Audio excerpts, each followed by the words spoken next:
Tugasku menemanimu.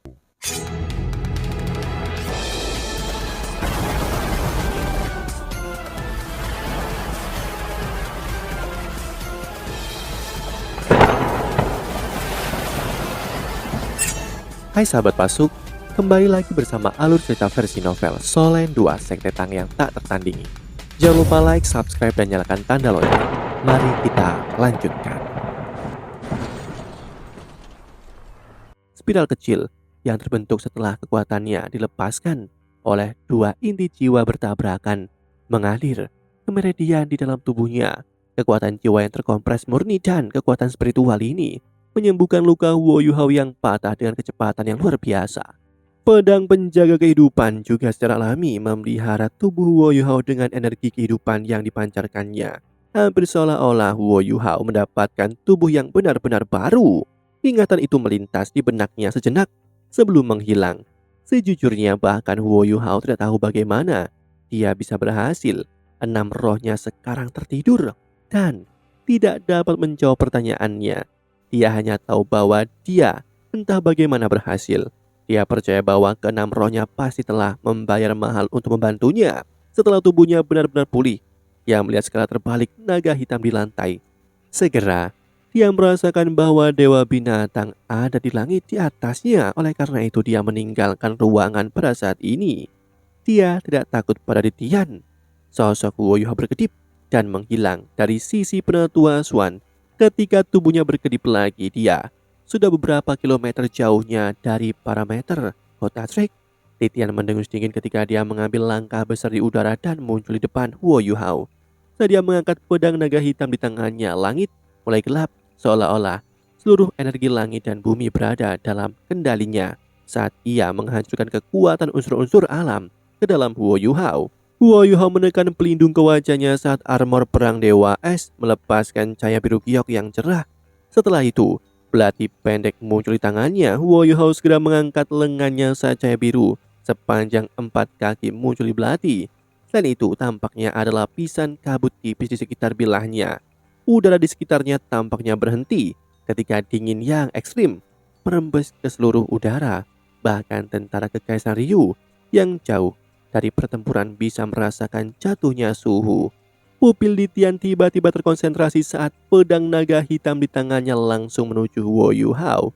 Cahaya pedang ungu hitam merobek udara di antara mereka dan meninggalkan lubang menganga saat langsung menuju kepala Wo Yuhao.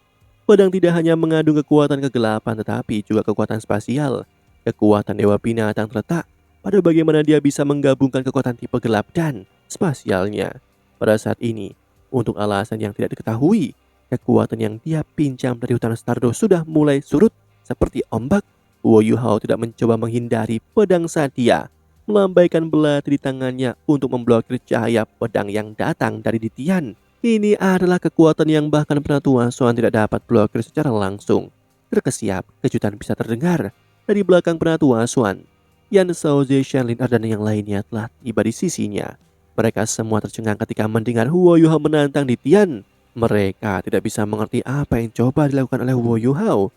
Bisakah dia menantang dewa binatang Ditian dengan kekuatan yang dimilikinya? Suara metalik yang telah bergema dari ketinggian di langit. Pemandangan yang tak terduga terbentang di depan mata semua orang. Lubang hitam menganga di langit yang diciptakan oleh Ditian. Sekarang itu memiliki lapisan cahaya putih di antaranya. Semua energi spasial tiba-tiba diisolasi oleh cahaya putih seperti disegel dan tidak lagi bisa melepaskan energinya. Wo Yuhao hanya bisa menstabilkan tubuhnya setelah terbang mundur hampir 1000 meter. Namun gerakan mundurnya telah membantunya menyerap beberapa kekuatan yang diberikan kepadanya oleh Ditian. Di sisi lain, tubuh Ditian sekarang ditutupi lapisan es tebal. Embun beku hanya pecah dan jatuh setelah dia mengguncangkan tubuhnya dengan kuat dan hanya sepenuhnya hancur setelah mendarat di tanah. Ya, Wo Yuhao tidak menang. Dibandingkan dengan Ditian, kemampuannya masih dianggap relatif tidak berkembang. Namun, setiap pengamat yang hadir meletakkan tangan mereka di mulut mereka secara tidak sadar. Apa yang baru saja mereka saksikan?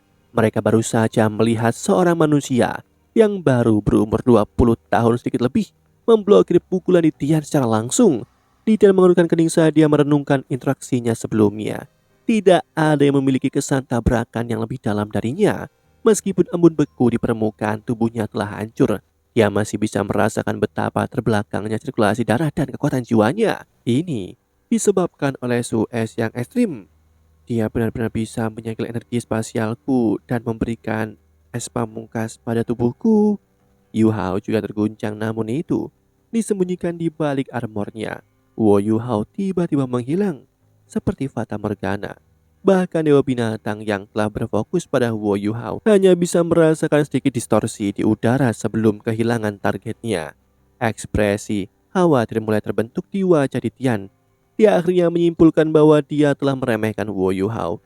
Pria muda yang ada di hadapannya jauh lebih kuat dari yang dia bayangkan. Ya, Yu Hao pasti berhasil. Tepat sekali, dia pasti berhasil. Jika tidak mungkin dia bisa memblokir seranganku tanpa mencapai limit Doulo. Teknik pelengkap Yin Yang. Dia benar-benar dapat membentuk inti jiwa keduanya menggunakan teknik pelengkap Yin Yang dengan tubuh manusianya. Aku tidak bisa membiarkan ini berlanjut. Aku harus menghentikan perkembangannya bagaimanapun caranya. Jika tidak mungkin mengendalikannya di masa depan. Dewa binatang mengambil nafas dalam-dalam sebelum mengangkat pedang naga hitam di tangannya. Setelah itu, dia menutup matanya. Dia tidak punya niat untuk menghabisi Wo Yu Hao, namun ia harus membawanya pergi hari ini dan memenjarakannya di dalam hutan Star Road dengan segala cara. Dewa binatang berencana untuk menghancurkan kekuatan yang Wo Yu Hao telah susah payah kembangkan dan tinggalkan dia dan kekuatan takdir dalam hutan Stardust selamanya. Ketika tubuh Wo Yu Hao muncul kembali, dia muncul di belakang Tian. Armor perang Dewa Es langsung mengeluarkan asap biru giok yang cemerlang di belakangnya saat melaju cepat dan membawa Wo Yu Hao maju sejauh hampir 5 km. Wo Yu Hao semakin dekat dengan pasukan Kekaisaran Ryu. Kotoran! Jusi berseru saat dia memerintahkan semua area penyebaran alat jiwa bersiap. Ya, dia harus memastikan pasukannya siap untuk apa yang bisa terjadi selanjutnya.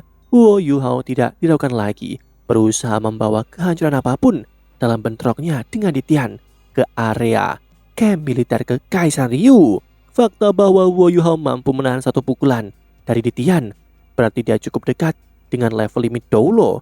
Bahkan jika dia belum benar-benar sampai di sana, jika Tian individu terkuat di dunia saat ini akan berselisih dengannya di atas camp militer Kekaisaran Ryu, itu mungkin akan membawa kehancuran dan kiamat bagi pasukan dan peralatan jiwa mereka. Tian sepertinya bertingkah agak aneh. Dia tidak akan mengejar Wo Yu Hao sebagai gantinya. Dia hanya memegang pedang naga hitam dengan satu tangan dan berdiri di sana seolah-olah dia telah membeku. Namun Wo Yu Hao masih berjalan.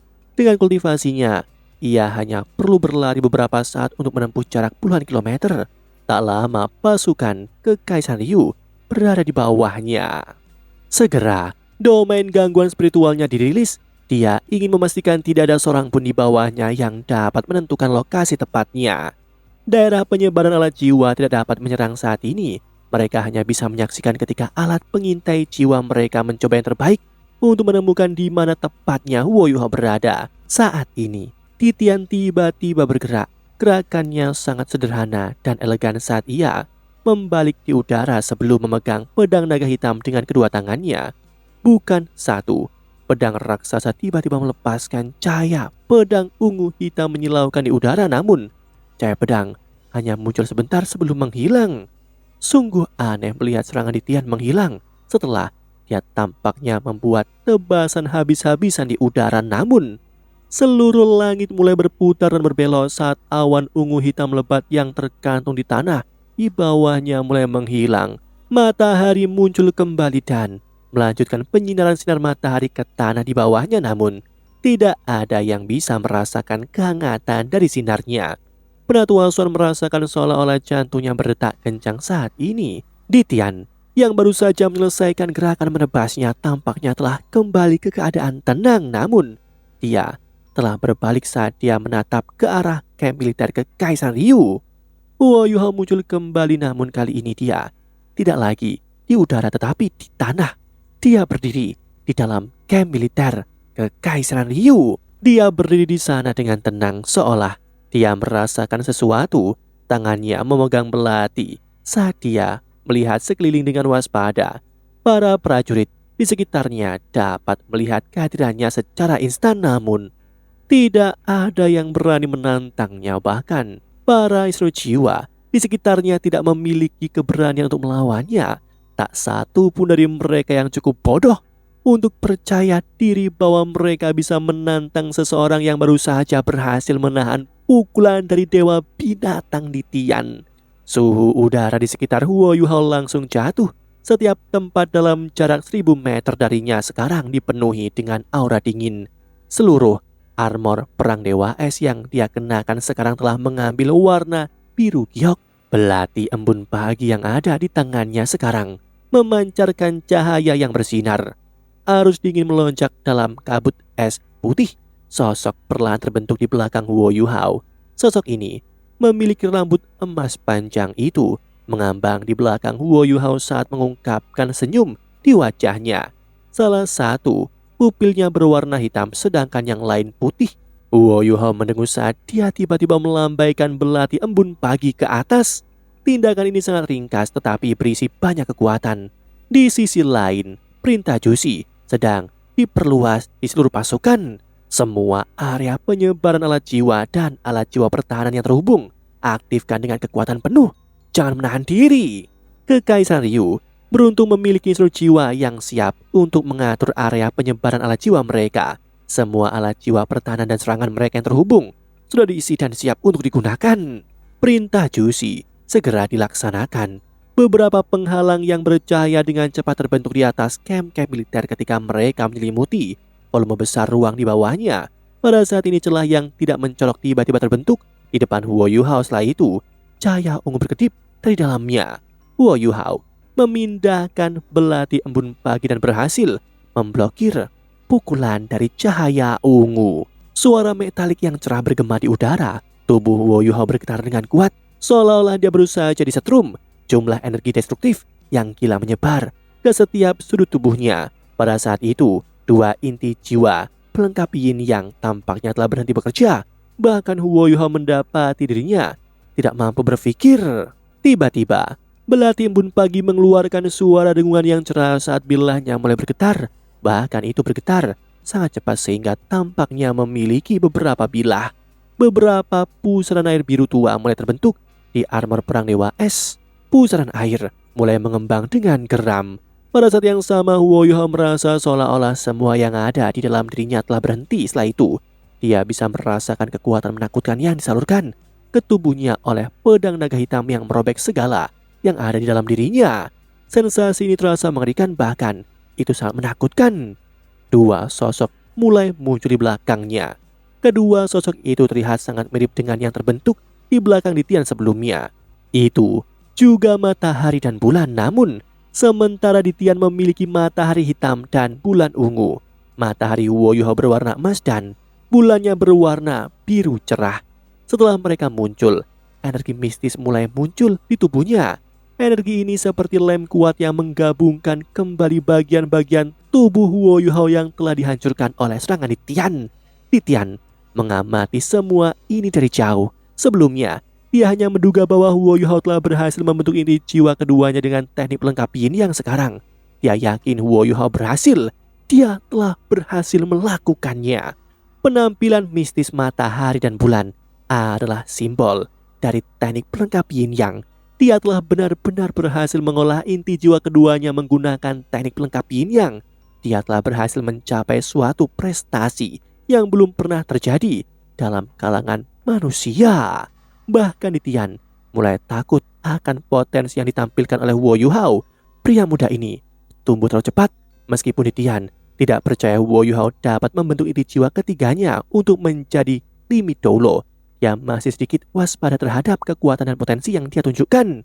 Tian percaya bahwa dia tidak boleh diberi waktu dan ruang untuk menjadi lebih kuat. Demikianlah kisah untuk kali ini. Sahabat Pasuk, jangan sedih, jangan bimbang, apalagi galau, karena aku kan selalu menemanimu.